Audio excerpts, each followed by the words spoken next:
Hello guys, स्वागत है आपका डिस्को राजा के एक और चैनल में। गाइस, ये टॉपिक होने वाला है वाइफ स्वैपिंग के ऊपर। जैसा कि आप लोगों को पता ही होगा कि ये एक बहुत ही हॉट टॉपिक है और काफ़ी लोग ऐसे हैं, काफ़ी कपल्स हैं ऐसे जो इस लाइफस्टाइल को प्रैक्टिस करते हैं, वाइफ स्वैपिंग को प्रैक्टिस करते हैं। काफ़ी चलन में है ये चीज़ें, खासकर बड़े शहरों में। वाइफ स्वैपिंग एक ऐसी चीज़ है जिसके बारे में खुल के बात लोग नहीं करते हैं, लेकिन लोग इसे काफ़ी पसंद करते हैं। जो सबसे पहली चीज़ वाइफ स्वैपिंग के लिए चाहिए होती है, सबसे पहली और इम्पॉर्टेंट चीज़, वो है ट्रस्ट। आपको अपनी वाइफ के ऊपर पूरा ट्रस्ट होना चाहिए। अगर आपको अपनी वाइफ पे इतना ट्रस्ट है कि आपका ये वाइफ स्वैपिंग वाले आइडिया से आपके वाइफ के साथ जो रिश्ता है वो टिका रहेगा, तो ही आप इसमें आगे बढ़ें। मैंने आपको वाइफ स्वैपिंग होती क्या चीज़ है वो तो बताया ही नहीं, तो मैं सबसे पहले आपको बता देता हूँ कि वाइफ स्वैपिंग कहते किस चीज़ को है। वाइफ स्वैपिंग का मतलब होता है स्वैपिंग का मतलब होता है अदला बदली, और वाइफ स्वैपिंग का मतलब आपने बिल्कुल सही समझा, पत्नियों की अदला बदली। तो जितने भी लोग, मान लीजिए दो दोस्त हैं, सपोज़ मैं नाम उनको दे देता हूँ, दोनों दोस्त को। एक का नाम है रमेश, दूसरे का नाम है सुरेश। दोनों की शादी हो चुकी है। रमेश की शादी हुई मान लीजिए गीता से, सुरेश की शादी हुई गया से।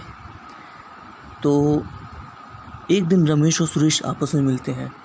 दोनों की शादी को मान लीजिए 5-5 साल हो चुके हैं। अब दोनों की कहते हैं रिश्ते में वो बात नहीं रही। शुरू में कैसा होता है कि शादी होने के बाद शुरू में काफ़ी मज़ेदार होता है सब कुछ। ओपनली कहूँ तो सेक्स करना काफ़ी मज़ेदार होती है, बहुत ही अच्छी सेक्स लाइफ होती है।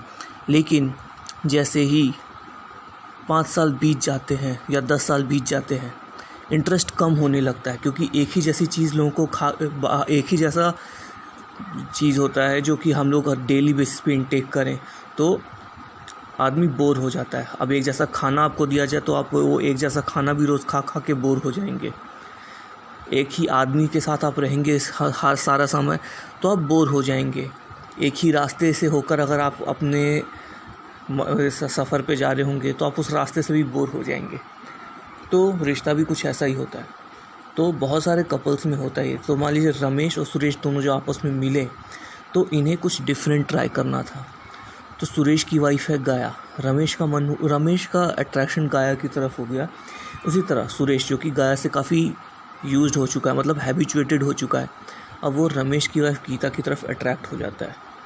तो ऐसे केस में अगर रमेश और सुरेश में अंडरस्टैंडिंग है, दोनों को वाइफ स्वैपिंग का आइडिया, दोनों के दिमाग में वाइफ स्वैपिंग का आइडिया है, तो सबसे पहले क्या करेंगे, रमेश अपनी वाइफ गीता से बात करेगा, सुरेश अपनी वाइफ गया से बात करेगा। अगर उनकी वाइफ को भी आइडिया पसंद आता है, बिकॉज़ हस्बैंड हो या वाइफ, आदमी हो या औरत, दोनों को एक ही जैसी चीज़ चाहिए होती है, दोनों को डिफरेंस चाहिए होता है। तो अगर दोनों एक दूसरे इस आइडिया से ओके होते हैं, वाइफ स्वैपिंग का आइडिया दोनों को पसंद आता है, वो वाइफ की स्वैपिंग हो सकती है। तो रमेश, जिसकी वाइफ गीता है, अब वो सुरेश के पास चली जाएगी, और सुरेश, जिसकी वाइफ गया है, वो रमेश के पास चली जाएगी। दोनों चाहे तो अलग अलग कमरे में या फिर एक ही कमरे के अंदर एक दूसरे के सामने सेक्स कर सकते हैं। अब इसकी मैं साइकोलॉजी भी बता देता हूँ कि इस सब एक ही कमरे में एक दूसरे के सामने, मतलब रमेश अगर अपनी वाइफ गीता को सुरेश के साथ करते हुए देखेगा तो ये साइकोलॉजी क्या है। तो कहा जाता है कि घर की मुर्गी दाल बराबर, ऐसी कहावत कही जाती है। और ये कहावत इस केस में सच्ची होती हुई दिखती है कि रमेश की अपनी वाइफ गीता, जो कि उसके साथ 5 सालों से है, अभी 5 साल के साथ रहते रहते उसको ऐसा लगने लगा कि पता नहीं है, डेली वही चीज़ देख रहा है, तो वो उसकी कोई वैल्यू नहीं दे रहा है। लेकिन जैसे ही इसकी वाइफ गीता सुरेश के पास गई, वो उसे ज़्यादा अच्छी किसी हीरोइन की तरह लगने लगी। क्यों? क्योंकि अब वो इसके पास नहीं है बल्कि किसी गैर आदमी के पास है। तो ये एक साइकोलॉजी है जो कि इसकी वाइफ को इसके लिए और अट्रैक्टिव बना देता है, जो कि इसके रिश्ते में एक क्या बोलते हैं जान डाल देता है, मतलब रिश्ता वापस से नया हो जाता है। ठीक वैसे ही जैसे कि हमारे बॉडी के डेड सेल्स मरने के बाद नए सेल्स आते हैं, यहाँ पे कुछ उसी तरह का हो गया है। सेम केस सुरेश और गया के केस में भी होगा। उसी तरह गीता भी अगर अपने हस्बैंड रमेश को गया के साथ देखती है तो उसके भी मन में होता है कि ये दूसरी औरत के पास क्यों चला गया, इसे मेरे पास होना चाहिए। इस तरह की एक थिंकिंग आती है जो कि रमेश की तरफ उसे फिर से अट्रैक्ट कर देगी। तो ये है वाइफ स्वैपिंग का असली टेस्ट। बोलते हैं जो फ्लेवर होता है वाइफ स्वैपिंग का, ट्रू फ्लेवर यही है, मतलब बोलते हैं असली मज़ा यही है वाइफ स्वैपिंग का। अब इसी से रिलेटेड आगे बहुत सारी चीज़ें हैं जो कि आती है, लाइक ककोल्ड, बुल, मिस्ट्रेस या फिर हॉट वाइफ, कक क्वीन, ऐसी बहुत सारी चीज़ें हैं जो कि मैं जिससे रिलेटेड कंटेंट मैं आपको इस चैनल पे देने वाला हूँ। इसके लिए बहुत ज़रूरी है कि आप लोग इस चैनल को सब्सक्राइब कर लें। मैं अच्छी तरह से जानता हूँ कि मैंने आपको अच्छे से इस टॉपिक के बारे में अभी तक कुछ बताया नहीं है, तो अगर आपको मेरे ये वीडियोस पसंद आते हैं, मेरा एक्सप्लेनेशन आपको पसंद आता है, तो मैं आपको और भी ऐसी वीडियोस ला के दूँगा। मैं और भी रिसर्च करूँगा और भी मैं इन्फॉर्मेशन ला के दूँगा। सेम टॉपिक पे मैं और वीडियोस भी बनाऊँगा। ओके, एंड जिनको भी मेरा वीडियोस पसंद आता है, जो भी मेरे वीडियो चैनल के सब्सक्राइबर्स हैं, मैं आप लोगों को बता दूं कि ये चैनल, ये वीडियोस मैं सिर्फ आपके लिए बनाता हूं। मेरा एक मकसद है यहाँ पे इस चैनल को स्टार्ट करने का एक मकसद है। जैसे जैसे लोग मुझसे जुड़ते जाएंगे मैं आपको उस मकसद के बारे में बताता जाऊँगा।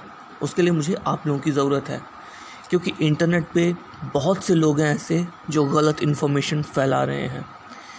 मेरा काम है उस गलत इन्फॉर्मेशन को सही करना, और इसीलिए मैं ये चैनल स्टार्ट कर रहा हूँ। इस चैनल पे मैंने वीडियोस डालना स्टार्ट किए हैं इस यूट्यूब पर प्लेटफॉर्म पर, इसीलिए आया हूँ। तो जल्दी से जल्दी इसको सब्सक्राइब कर लें। आपके क्या विचार हैं वाइफ स्वैपिंग के बारे में, मुझे कमेंट सेक्शन में प्लीज़ बताएं, क्योंकि मेरा वीडियो डालना एक वन साइडेड कॉन्वर्जेशन है, जबकि मुझे आपके भी फीडबैक चाहिए। मुझे आप लोगों से बात करनी है। इट्स नॉट लाइक कि मैं सिर्फ वन साइडेड खाली वीडियो डालता रहूँगा। I want real communication. बहुत बहुत शुक्रिया मेरे वीडियो को देखने के लिए। चैनल को लाइक शेयर सब्सक्राइब कीजिए। Thank you so much.